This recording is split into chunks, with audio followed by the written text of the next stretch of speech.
ومن زحزح عن النار وادخل الجنة فقد فاز وما الحياة الدنيا إلا متاع الغرور إن الله وملائكته يصلون على النبي يا أيها الذين آمنوا صلوا عليه وسلموا تسليما اللهم صل على محمد وعلى آل محمد كما صليت على إبراهيم وعلى آل إبراهيم إنك حميد مجيد اللهم بارك على محمد وعلى آل محمد كما باركت على إبراهيم وعلى آل إبراهيم إنك حميد مجيد. جنازے کی نسبت سے ہم لوگ حاضر ہیں. موت ایک اٹل حقیقت ہے. موت ہر ایک کو آنی ہے. موت کا وقت متعین ہے اور موت کا وقت کوئی نہیں جانتا, اللہ ہی جانتا ہے. کسے کب آئے گی, کہاں آئے گی, کوئی نہیں جانتا. یہ نظام رب کائنات ہے. جوانی میں بھی جاتے ہیں, بڑھاپے میں بھی جاتے ہیں اور بچپن میں بھی جاتے ہیں.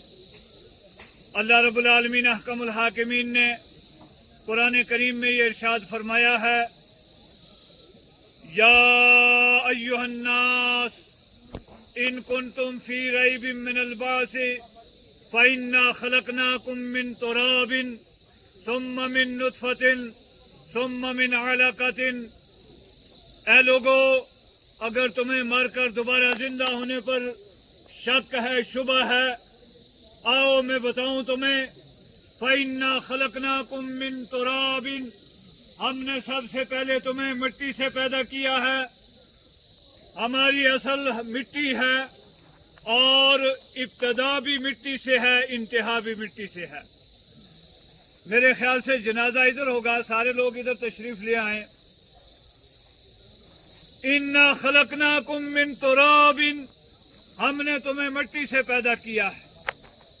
آدم کی ابتدا مٹی سے ہوئی اور اللہ رب العالمین احکم الحاکمین نے ارشاد فرمایا ہے, کلکم بنو آدم, بلکہ یہ نبی صلی اللہ علیہ وسلم کی حدیث ہے, کلکم بنو آدم و آدم من تراب, تم سب آدم کی اولاد ہو, آدم کو مٹی سے پیدا کیا گیا ہے.